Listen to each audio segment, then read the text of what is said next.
नमस्कार मु स्नाता आपन को स्वागत करछि मो चैनल किचन अफेयर्स रे। आज आमे बहुत गोटे इजी चिकेन कसार रेसिपी देखिबा।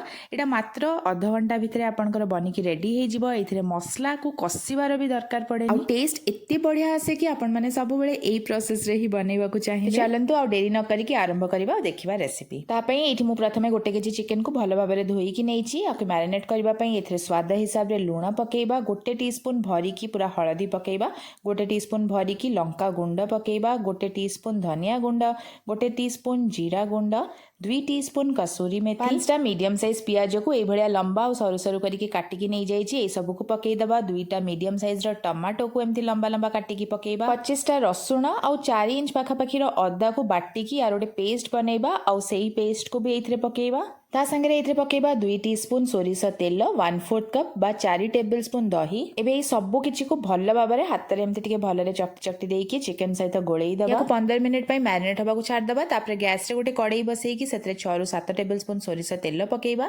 तेल भल्ला रे गरम हेले सेतरे 2टा तेजपत्र, 1 इंच दालचीनी, 8 ରୁ 10टा गोलमरिच पकेइबा, 1 टीस्पून चीनी पकेइबा। चीनीटा टिके नाल नाली हबा जाके हमें वेट करबा। जेमती चीनी एई भलिया नाल नाली हेइ जिवो, मैरिनेट करिके जो चिकेन को हमें रखिथिले सेई सब को एथिरे पकेइ दबा। पूरा हाई आंच रे भल्ला भाबरे याको हमें टिके गोळेइबा आ कुक करबा जेते पर्यंत कि चिकेन रो सब पानी मरी कि एटा सुखिलिया न हे जाय। किछि समय रे ही आपण देखि पाउतबे चिकेन रो पानी बाहरिबा आरंभ हलानी। त एई पानी मरिबा जाके हमें हाई आंच रे याको मझी मझी एमती चलेई चलेई कि कुक करबा। चिकेन रो पानी मरिबा जाके हमें याको एमती खोला रे ही कुक करबा। किछि समय परे एठी देखि पाउतबे चिकेन रो सब पानी मरि गलानी आ तेल भी अलगा हबा स्टार्ट हलानी चिकेन रो। एबे गैस रो आंच को पूरा कम करबा आ ताको घोड़ेई कि हमें कुक करबा जेते पर्यंत कि चिकेन भलो भाबरे सिझि न जाय। प्रत्येक 3-4 मिनिट रे थरे घोड़णी खोलिकी आपको एमती चलेई दउथबे। एई प्रोसेस रे चिकेन धीरे धीरे मसला संगे कसी हेई कि सिझि जिवो। प्राय 20 मिनिट चिकेन को मसला संगे ए भलिया कसी नेला परे एठी हमर चिकेन भलो भाबरे सिझि गलानी। तेल अलगा हे कि मसला भी बहुत बढ़िया से कुक हे जाईछि। मसला रा कलर भी आपण देखि पड़थबे केते बढ़िया आसी गलानी। देखिले आपण केते सहज रे आ केते जल्दी मात्र आधा घंटा रे ही आपन चिकेन कसा बनी की रेडी हे जाईछि। गैस रा आंच बंद करिकि